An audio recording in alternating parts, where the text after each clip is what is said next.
So I've had the opportunity to do this smart mobility panel for several years. And the way I work is I talk to the panelists, I look at the panel, I say, okay, what should be our theme or our topic? And in talking to this, it's a wonderful group of people. I'll let everyone do a brief introduction. But basically, I have a policy person, a researcher, a vendor, a guy who makes stuff, and an owner of infrastructure, a customer. So it's a great, perfect blend and perfect panel. But what I wanted to start with, and when we talked, we came around this whole issue of autonomy, autonomous vehicle, et cetera. We're not going to talk about road-based materials. We're not going to talk about multimodal transportation models and Cat 1. But I do have a model, an alternative model for you on that I'll share here. But what I wanted to talk about is when we look at autonomy, it's been interesting. We've talked about this a long time. And my term is, I had to look up where this came from. There's what is past is prologue. I'm sure. Is that up? Oh, how do I start it here, AJ? Okay. He's going to run it for me. Yep. Okay. So does anybody, this is Shakespeare from 1623. He said, what is past will be present, and what is present will be future. So can we, next slide, AJ? You have control. Oh, I have control? Which button? Just return? There you go. All right. So I sort of said, okay, who else has sort of thought about this past this prologue, this circular time thing? The other one is Einstein, and everybody said said time was circular. He never really said that. But what he really did say is that there's very little distinction between past, present, and future. It's really an illusion, which I think is kind of interesting. You're getting a little physics lesson, space-time continuum thing. And then finally, in deference to Pete, who I think is our token East Coaster here. Is there anybody else from the East Coast? I think Pete's we have two East Coasters. So you're a part of a small group, is of course Yogi Berra, right? Because he's one of the great philosophers of all time. And I like it. What time is it? You mean now versus yesterday or tomorrow?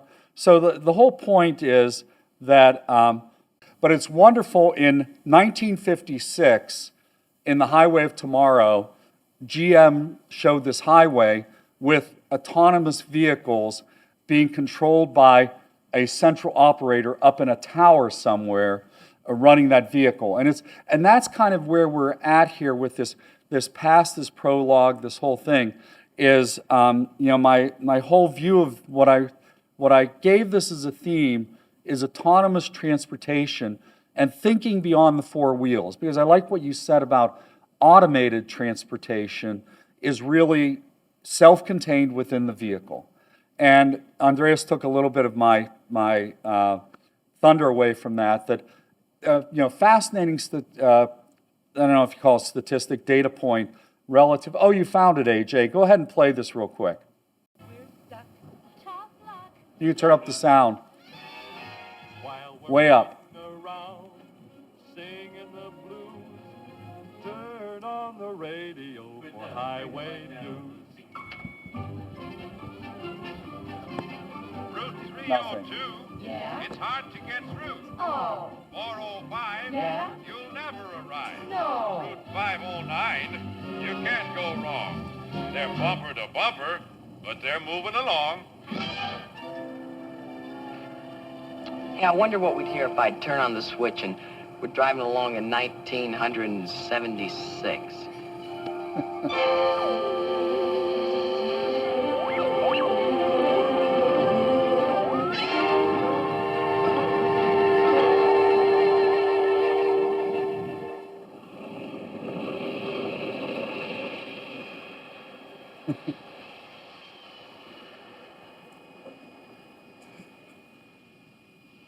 Hello, Tower. This is Firebird 2304. Firebird 2304. All right, thanks, AJ. On the safety autoway. Tower to Firebird. So anyhow, I love that video because, in a sense, add technology to that and automate that, And in a sense, that's what we're talking about here with infrastructure-assisted autonomy, if we will. So the last thing, I wanted to come back to the vehicle. When you look at those cruise vehicles, or any autonomy, could be a Waymo vehicle, et cetera, you know, they consume at 35 miles an hour, the sensors plus the computation in that vehicle consumes a consistent 4 kilowatts. At that rate, it reduces the range of that vehicle by half. And if you go from 35 miles an hour to 45 miles an hour, they claim that the computational power and sensing input that's required goes up not 2x, but 10x, just to go from 35 to 45, similar from 45 to 55. So that's the whole reason why I want to talk about beyond the 4 wheels and looking at, you know, infrastructure-assisted autonomy. I don't know if that is a term or not, but I'm going to use that for sake of this discussion. So with that, we know Erika. Why don't we go right to left, my right to left, and do quick introductions. Okay. Thank you, AJ, if we can go back to the headshots. Thank you. Good afternoon. Good to see everybody. Is this something on? All right. I'm Dan Rozycki, president and co-founder of Transtec, and for the last 20 years, based in Austin, our company is a pavement engineering firm, which means, as Erika talked about, the massive transportation system, we focus on arguably the largest component, which is the road. And as you mentioned, 35 different types of asphalt, there's dozens of kinds of concrete. We have found over the last 20 years, there is a lot of room for improvement in how you actually design a road. And so that's our claim to fame, is we focus on figuring out ways to make pavement or roads cost less, last longer. We optimize everything. And then we also focus on how to make roads better for the planet. So it's sustainability, resilience, those kinds of focuses that we have on road engineering and pavement engineering. And in the smart mobility world, that has 2 applications. One, as we test all these new devices and new types of vehicles, we have as clients every major car and tire company that has a proving ground or a test facility, because those pavements have to be built to a very exacting standard that's much higher than any highway. And so they need pavement nerds like us who have a deep understanding of pavement design and construction and maintenance. The second application is, as we move towards a world of mixed autonomy, autonomous vehicles are going to change the way that we design and build roads. We'll have roads that could probably have more narrow lanes, so that changes the way you approach pavement design.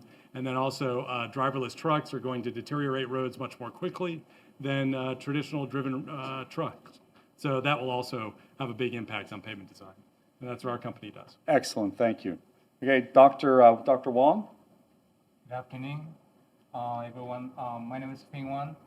I'm a professor and a coordinator in civil engineering in Texas State.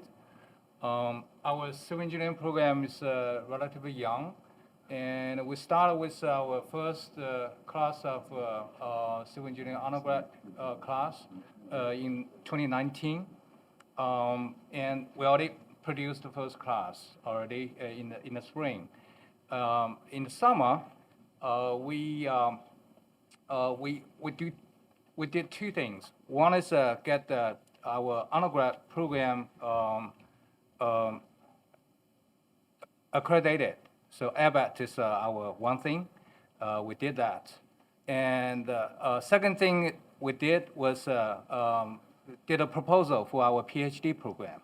So you can see how busy it will be. And if you know this university programs, normally you flow from undergrad education to higher level, including PhD. Normally it takes more than 20 years. For our program, it's like just a couple of years. So just mention that, Okay. give you that kind of understanding. Our program is highly dynamic, and also we have a focus. We sell, kind of a selling point. We call ourselves technology enhanced infrastructure, or TEI. That is in response to all those new stuff, innovation and new technologies.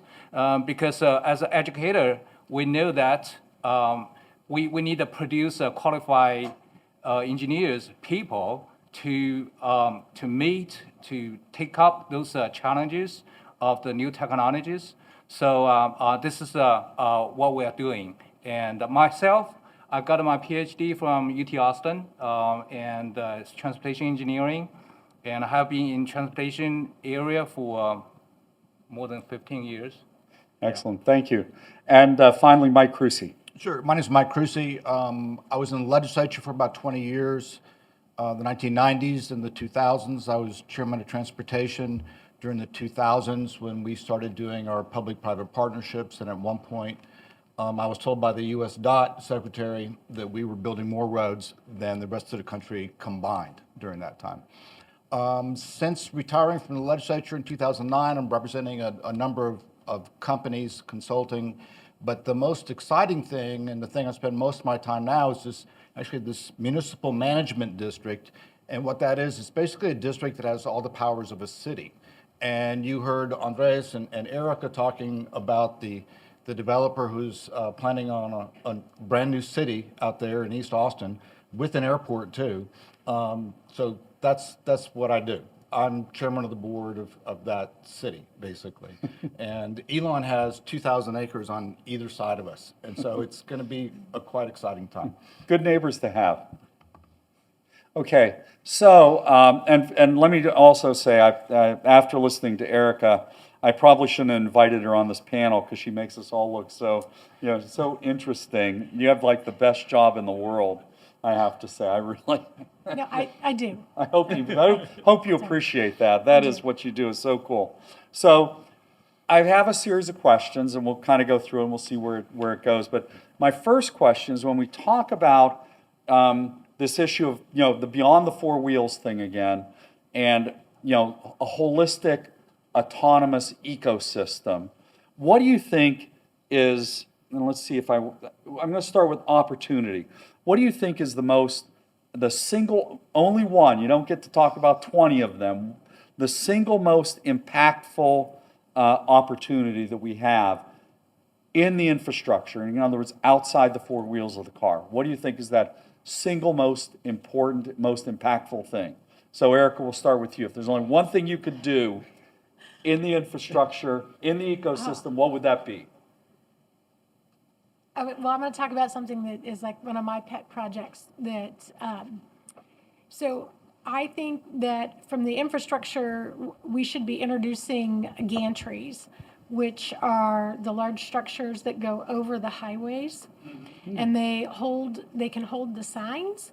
They can also become electrified, so if you've got 4 lanes and one of them's closed, it can say this lane is closed, these 3 are open. You've seen them in toll roads for the toll booths, those type of things.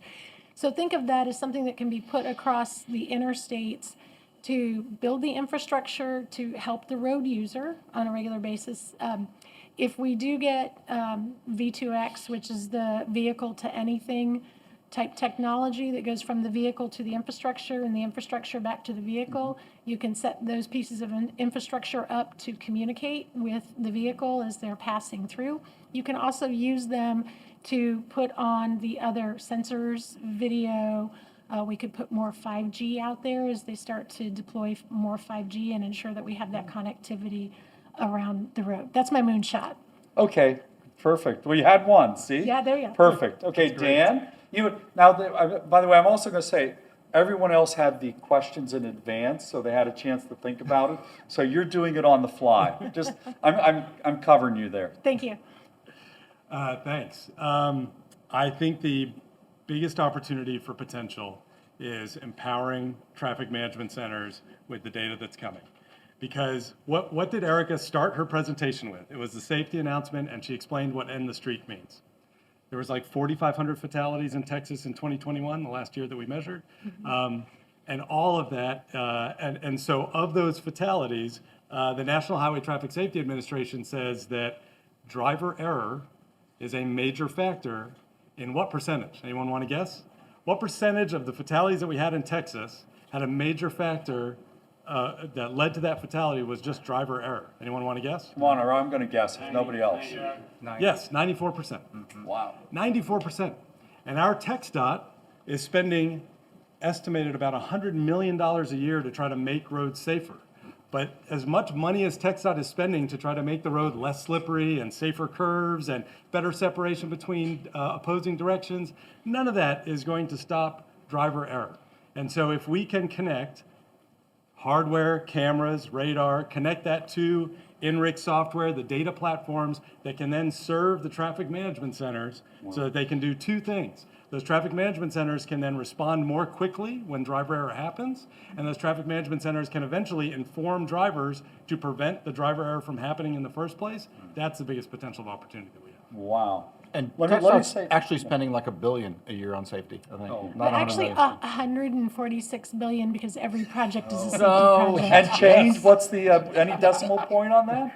But what's fascinating is Texans, and I'm not a Texan, I got here as fast as I could, I'm a hillbilly from West Virginia originally, so I can't make fun of anybody, well, except Mississippi maybe. Nobody from Mississippi? Oh, geez, I'm sorry.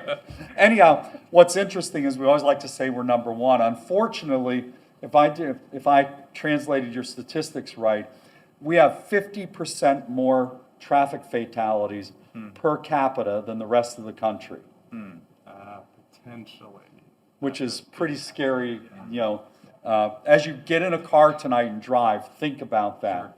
We're number one in the most dangerous state. So I know you're working on it, though. Thank you. Okay, so Dr. Okay.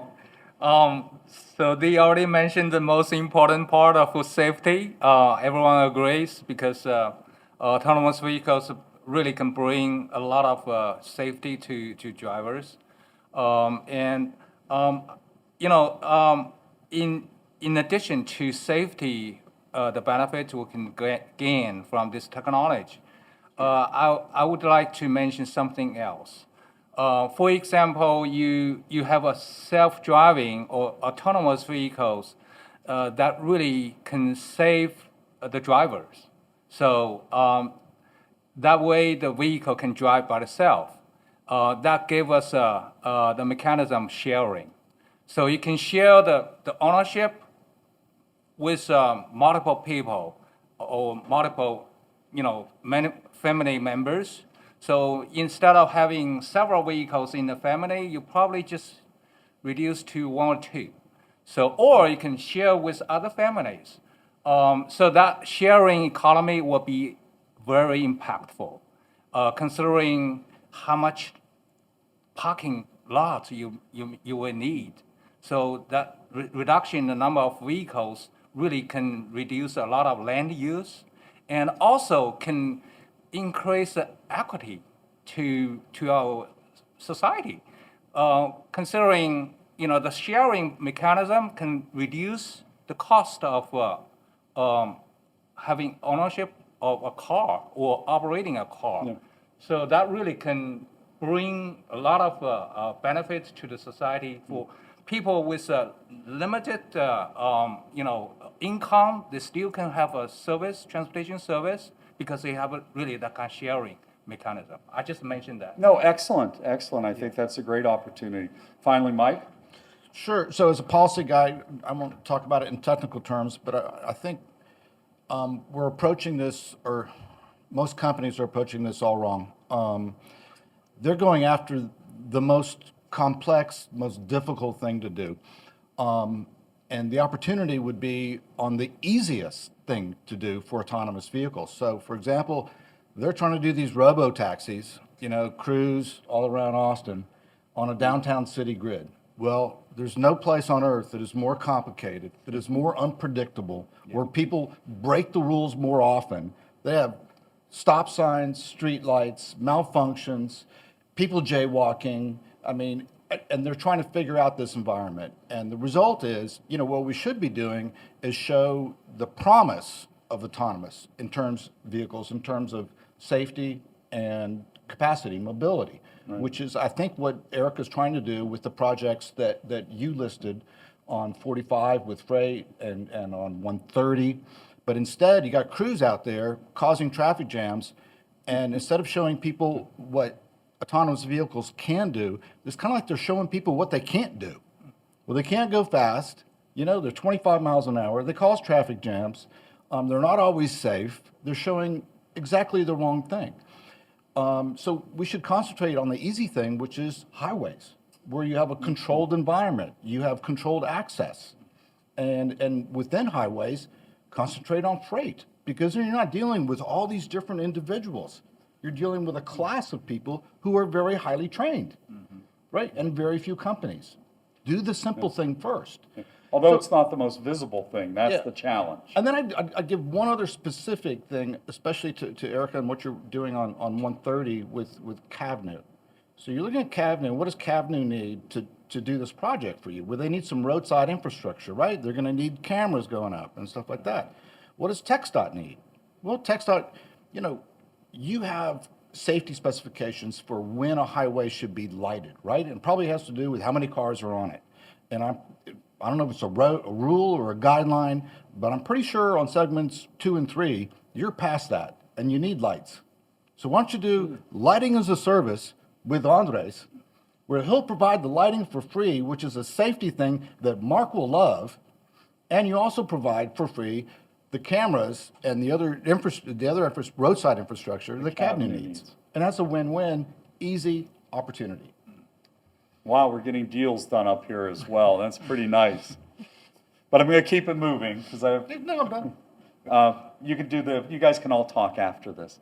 Anyhow, question number 2, and we'll start with you, Mike. We'll go the other way. This will give Erika a few seconds to think about it since you didn't have an advantage. That's the opportunity. What's the biggest challenge? Biggest challenge is you've got 2 ecosystems out there, the public and the private.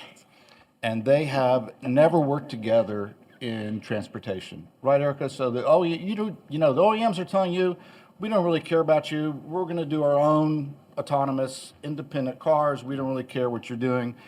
And the reason is because their ecosystems, they've never worked together before, and they look at each other, and they're so complicated, and they're so utterly alien to each other. So you think about the private sector, and they're looking at the public sector. Who owns the roads? And they go, oh, we got to talk to TXDOT. Well, I mean, you heard what TXDOT is. You have 85,000 miles of roads and stuff like that, but that's just one. You got 50 DOTs, plus the feds. Then you've got all the cities. How many, DFW has 250 cities in it alone. They all have their own system. So, and then the counties, we have 250 counties in Texas, and that's just Texas. And so they look at that, they look at all the rules, the regulations, the different agencies, the toll road agencies, everybody's just like, how are we ever gonna do that? And so they just kind of throw up their hands and they go like, that's why they come to you and say, we don't want anything. Because they don't, so it's the same way for the public sector. The public sector has never really worked with the private sector on these things. And so they look at the OEMs and they're like, say there's 10 major OEMs. They're all very secretive. They're not going to tell you what they're developing, right? But that's only part of it. Then there's the tier ones that provide, all the materials and products that go into it. And then there's the tech companies, and there's like, who's building a car? Is Google building a car? Is Apple building a car? What kind of tech should go in it? And so the famous thing that, Bill Hale at TXDOT used to say is, I don't want to pick between beta and VHS because I don't know. Yeah. And so what do you do? So both sides are looking at each other, completely foreign to each other. What do you do when you don't know what to do? You don't do anything. You just do nothing. And that's basically what's happening. That's your challenge. That is the biggest challenge, is to get the public sector and the private sector to work together. Thank you. Dr. Wang? I would say for government to testing or to arrange those kind of testing, making the technology highly acceptable.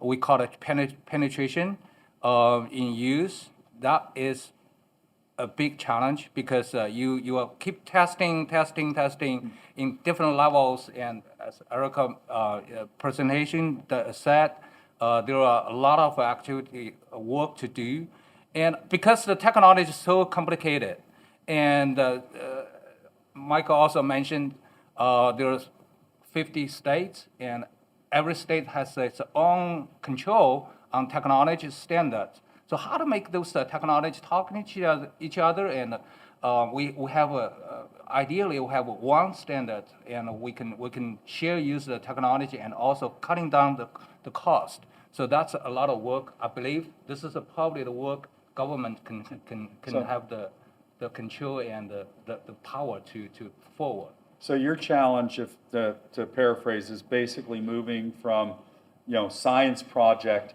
to commercialization. That gap. Make is it a big- mature. Make Yeah. it mature.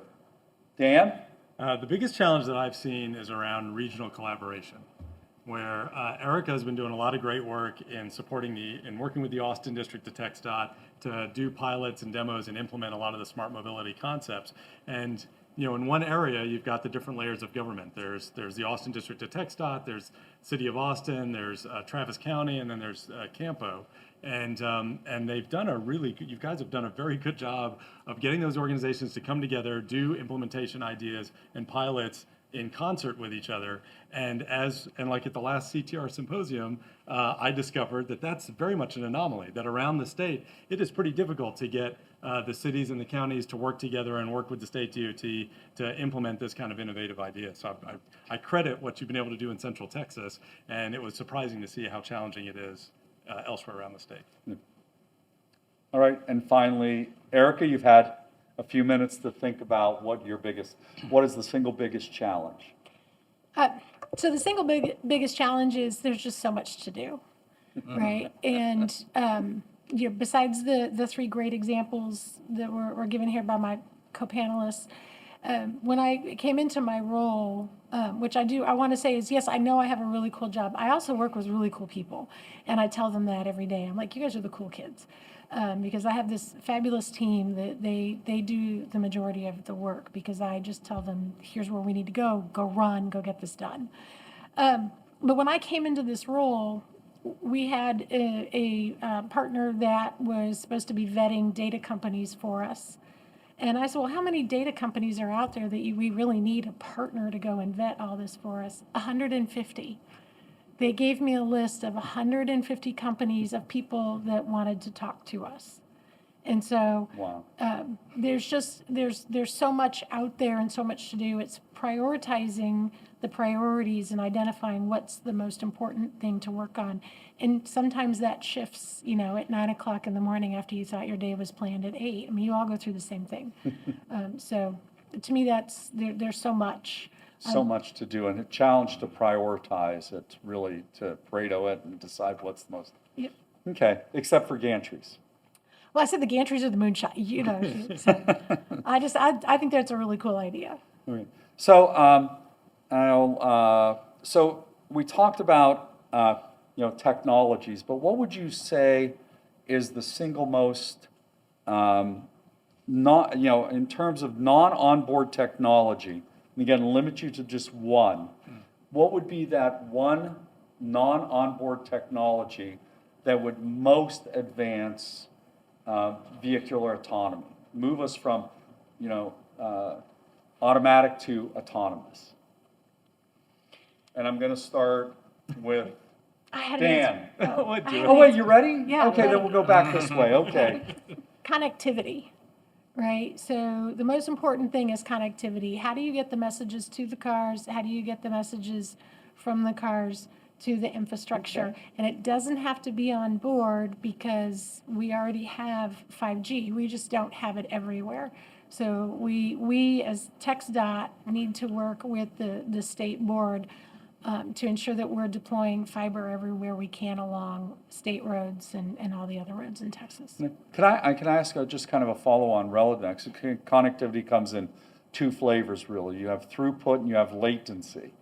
And, which one is it? Is it throughput? Is it latency? Is it both? You said connectivity. Well, right now it's both, because first we need to get the connectivity there, and then if we don't have enough throughput. So ideally, the engineers, I'm not an engineer, the engineers are identifying what it is that we would need for today plus, right? So don't build for just today, build for the future from a throughput standpoint.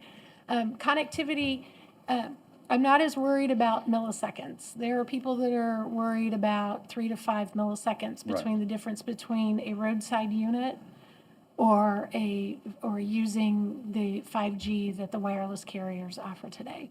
And if we can just get 5G out there, if 3 milliseconds does become an issue, then the investment in roadside units might make sense. But my opinion is if there's connectivity and there's wireless providers who are providing it, I don't need to build it. Okay, very good. You know, this is a challenge, and Andreas, I know a thing or two about wireless. You know, getting to under 10 millisecond, latency in a wireless connection is pretty challenging, pretty difficult compared to a wired connection. So I'm just thinking of how you overcome that or mitigate the need for latency, for low latency. Yeah, so there won't be any kind of wired. I mean, the infrastructure on the sides of the roads can be wired, but remember, the autonomous vehicles can't be wired. No, obviously. So there's always going to be, and the discussion is around roadside units that are dedicated under a different spectrum. It's called CV2X. Yep. Versus using the 5G that the cellular companies. Yep. All right, Dan. So Mike, you and I actually talked about this question this morning, and we both came up with the answer of You cameras. can steal it first. Go ahead. Was yours also cameras? I mean, if there's one item outside the vehicle that has the most promise to help us with autonomy, it is cameras on poles. I mean, it's really that simple. The amount of advanced analysis, machine vision, I mean, the different things that are going on with analyzing camera data to enable autonomous vehicles and to enable better traffic management. It's mind-boggling the amount of advancement that's been happening with cameras. And so that's clearly the single Okay, most excellent, important excellent. information. We'll go with Mike next since he's on the spot because he thinks he stole your thunder there. Yeah. So I'll cheat a little bit, and I'll name one thing that's really two things, and it kind of it's cameras, yes, but it also piggybacks on what Erika was saying, and that is so roadside cameras, absolutely, connected to a NOC, like a network operations center, so that you can communicate with all the cars, because the real promise of autonomous cars is not just a car, it's not an independent autonomous car, it's an autonomous car talking to all the rest of the cars and obeying orders. So if you noticed in Erika's presentation, at one point, I forget what you had a thing up there that said cooperative and autonomous. And that's the key word that a lot of people miss. In order to fully realize the promise of this, the cars all have to cooperate with each other. And so one knows the other one's braking, or one knows the other one has to take an exit, or one knows that another car has to merge in, right? Because we could fix the merging and the weaving problems, but not autonomously, because they go too slow and they become too cautious. They have to be cooperative through a NOC. Or we could simply all be German, because if anybody's driven in Germany, they put twice as many cars per square foot of our square meter of asphalt than we do, and it's just amazing. But that's great. I'm sorry, I keep coming back to the German. She even left. I think I got her angry. Sorry, Dr. Wang. Yeah, I think they mentioned the most important part again. The communications, the technology, 5G, 6G, and even considering the hardware, the chips. So those kind of things are very important in the high tech. And then, Michael, you mentioned intelligent transportation systems in real-time information. That's also the environment. You have a very informative environment for the vehicle to go into that building, that kind of interactive, very information-rich environment is very important. Since I'm a university professor, I want to talk about something else, because I really think we need qualified engineers. So nowadays, you look at the curriculum we design for 4-year or even longer time with a graduate student included, because I just finished the PhD proposal. So we try to understand what we should bring to our future students and to meet those challenges in our life. So, Interesting. I was looking at the courses we have, and what courses should be remote, what courses should be included, So that's the questions I always looking at as a professor. And if you look at our all those technologies, civil engineering students is not. If you look at the curriculum, traditional ones, it's not enough to be understanding those problems. And a civil engineering students coming to my office complaining, why you ask me to do the programming class? I'm not, computer science people. Yeah. I'm a civil engineer. Why do you expect me to do programming? Those kind of complaints I heard again and again. But I'm telling you, if you in your job, after you finish your BS degrees, you probably will feel like digital twins or using all kinds of sensors, and you do programming in Python. Those kind of things are just, it's not your choice. This is market choice. So we definitely will include that in our consideration, not for the next 5 years or 10 years, maybe long run. So Dan, what was that word that our friend taught us about how a flock of birds? Swarm. No, but what is there's a word for how birds and even bats. No, there's a word for how they all interact. change shapes. What is that word? Anybody? We used to know that word. I thought we were just using the term swarm. No, that's something else. But there's a scientific term for how they operate. Anyway, I don't have I any, thought you'd help me. unfortunately, I don't have any Starbucks cards, but I can give somebody a AAA battery. If anybody has the answer. I'll have to look Eddie? that up. No? Again, I just Googled it, and it said that they had way too many drinks last night. There is no word. There is no word for There's that. absolutely- Sorry, he's going to find it in the meantime. So moving on, I wanted to ask, the other question. So, we're looking at all these different parties here. One group that we don't have here is what I'm going to call the customer. Either the individual residential / consumer user, beneficiary of autonomy, or commercial. And I want to ask, what's in it for them? I mean, people may think this is obvious, but it might not be so obvious. I mean, what's in it? And I'm going to start with Dan this time. All right. Okay. What is in it for the customer? Let's call them the customer, right? I don't know. Yes. TXDOT, do you consider the people who use your roads the customer, the public? Mm-hmm. Okay. So what's in it for them? All right. So Dan, the word of the day is murmuration. we never talked about murmuration. Of course we did. All right. Here. It's murmuration. It sounds like a medical Oh, you condition. found it too, Eddie? Oh, Is he right? Is it really murmuration? That's not a medical condition? That's actually, okay. if I throw a battery, will you catch Sounds it, like Eddie? it. I don't want to kill anybody.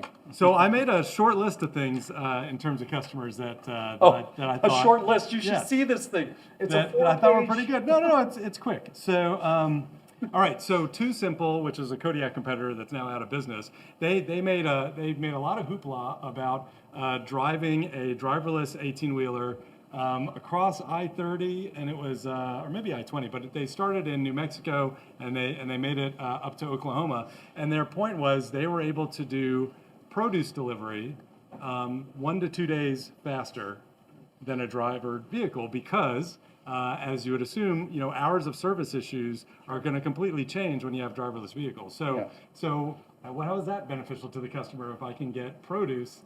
2 days Absolutely. earlier to 2 the days grocery of store? waste, spoilage, et That's cetera. huge. It's great. Also, if you think of all people who do not have the ability to drive, right? Right. Elderly, people who are impaired, that sort of thing. Okay, It's a huge- excellent. We've already seen, there's lots of measurements about last mile delivery robots that you were showcasing in the presentation. That is a huge reduction on the production of carbon and pollution and CO2. And then as we have more autonomous vehicles, that will reduce the demand for parking spaces. It will reduce, who is it? The McKinsey company folks concluded that as autonomous vehicles come onto the market, we will continuously reduce that crash number, the 4,500 fatalities that happened this year. We can get it down possibly by as much as 90% reduction. That's a huge impact. So those are just some of the. Oh, did you? ones that- Okay, well, I'm gonna turn to Erika next and see if she has anything on top of that. Sorry. Because I think you have the whole list. Those are kind of the big ones, right? Yeah, no, those are the very big ones. I think mobility as a service, which is the different varieties of public transportation. Whether it's a group autonomous vehicle, which Krusee is actually starting to test a van. So instead of having it just be the one person, then it becomes a ride share. And a lot of rural areas, they're testing mobility as a service where you schedule an autonomous vehicle to come pick you up and take you to the doctor. So I think for those people, and I think, as you mentioned, those people that live in the food deserts, like right now, Neuro is down in Houston and servicing a food desert area where they can deliver groceries or hot meals to people that while they live in the city, it would take them 15, 20 minutes to get to a grocery store. Okay, excellent. Dr. Wang, what would you say is what's the benefit to the customer, the end user? I would say insurance. Ooh. Well, I mean, with autonomous vehicles implemented, there are some people were out of jobs. That'll be insurance company because safety is highly increased. 94% of those mistakes will be avoided because technology already made it happen. So for people like us, the customers, we have benefits, in that, and the money you pay for insurance will be significantly reduced. Excellent. That's a great. And Mike, you've got the challenge because you're going last here. I think you've got to come up with something unique and different here. Well, I'm again gonna criticize Krusee and Waymo. So if we're talking about customers, how about we actually think about autonomous cars as a real business? So you have to make money, right? Yeah. It's not. So what you've got with these robo taxis, with Krusee and Waymo, is like gimmicky marketing. I mean, they're designing a car, Andres, you said $1 million car to do this, because that's what it takes to operate in that environment all by yourself. And Bill, you've talked to me about how much energy they have to use for basically every car is this giant supercomputer, which is absolutely incompatible with electric cars because you're using up all the energy, right? And so it makes no sense as a business model. And there's a reason that Uber spent $5 billion and then just got the hell out of that business because it's not a real business. So focus on a business. What's a real business? A real business is freight. Freight, the total cost of a driver is like $200,000 a year. Like if you can deliver faster, safer, for less money, and dealing with real customers like Walmart, it's not even that many customers, right? Talk to Walmart, talk to Amazon, and talk to just a few freight companies. Then you've got a real business. You're making money for people. You're increasing the productivity of the American economy. Do that. We don't need robo-taxis. Okay. Well, you know what? I get to participate in this one as well. I'm going to be the fifth one because I do think there's one you all missed, and I look at it as opportunity cost, value of individuals' time, and I'm going to call it the decongestion. The giving Sudafed to our transportation network is kind of what I would think would be the biggest benefit to the customer, both commercial and consumer customer, would be reducing that congestion. And our German friend is back here. I can see she knows exactly what I'm talking about. And I would say it would be great. Then our roads would be like Germany. Then we would be able to put twice as many cars on a given bit of asphalt. So that's my piece and what I would add to that. Now, maybe the final question, I don't know how we are with time. I'm sure we're way over, but I'll at least go one more question, then we'll take some questions from the group here, from the audience. But my next question, if we talk about the customer, and we're talking about this infrastructure assisted autonomy, what that would look like. What is if I asked what's in it for the customers, what's in it for the vendors of different sort, the operators, what is in it for the infrastructure owners? I.e., what's in it for TXDOT, for Travis County, for Dripping Springs, using just locations here? What's in it for the state highways, the state infrastructure owners, the county infrastructure owners, and the municipal owners of that infrastructure. What's in it for them in assisting with, providing this, filling out the ecosystem for vehicular autonomy? So, she's ready to go. I didn't have to No. offer, man. Look out. Yeah, so, I mean, it helps us achieve our goals, I think, as you've asked the other questions, right? It feeds into the answer on that. It improves safety, it reduces congestion, it increases mobility, and therefore it increases and enhances the quality of life across Texas, right? And it drives economic development. There you go. So economic development is ultimately your hook. That why TXDOT would say, I want to participate with a CAVNU or whoever, look at these type of programs. And it's all of them. I mean, safety is up there at the top. Like I said, as a human, we were talking about how, the human decisions causing accidents, right? And again, with a 18-wheeler, when it sees a vehicle coming at it, it adjusts just enough for that vehicle coming over the line towards it. Whereas a human, we've all been there, right? We go, right? And we get as far out of the way as possible. So there are some safer attributes to autonomous vehicles. But again, your point on the increasing mobility and reducing the congestion, economic development is huge. As I mentioned earlier, we've got to be able to move the freight across Texas because everyone is dependent on that. Okay. Mike, I'm going to go to you next, jump around a little bit. Yeah, so I'm going to follow my own prescription. So I've been I saying, can't wait to hear this. well, I've been saying, look, keep it simple, go after something that you can really achieve. Right. And make it real, make it like a business proposition that makes money. So I'll talk about a specific type of infrastructure owner, and that is the toll roads. So that includes TXDOT, includes CTRMA, Dallas has one, Houston, they're all over the place, right? Well, what is the problem that toll roads face and really confounds the owners is that they're so popular, their job of a toll road is to move people fast, right? That's why they're charging the extra money. Yes. But they become so popular that they become congested. And now you're going as slow as the people in the general purpose lanes, right? And so use autonomous cars on toll roads because the promise for them is to increase capacity. When you increase capacity on a general purpose, well, it's a nice attribute. TXDOT's done its public purpose. But when you do it on a toll road, you've made money. Or here's the other thing, for TXDOT, on a toll road, all you're trying to do is pay back your debt, right? And so you set your toll rate on what do I need to pay back debt. But what if you increase capacity? Then you could actually lower your toll rate. Mm-hmm.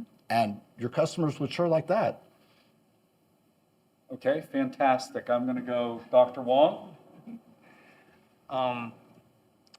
What's in it for TXDOT? Yeah. I think government, not only just TXDOT, county, city levels, they all play different kind of roles and functions. Everything we talk today is about driving.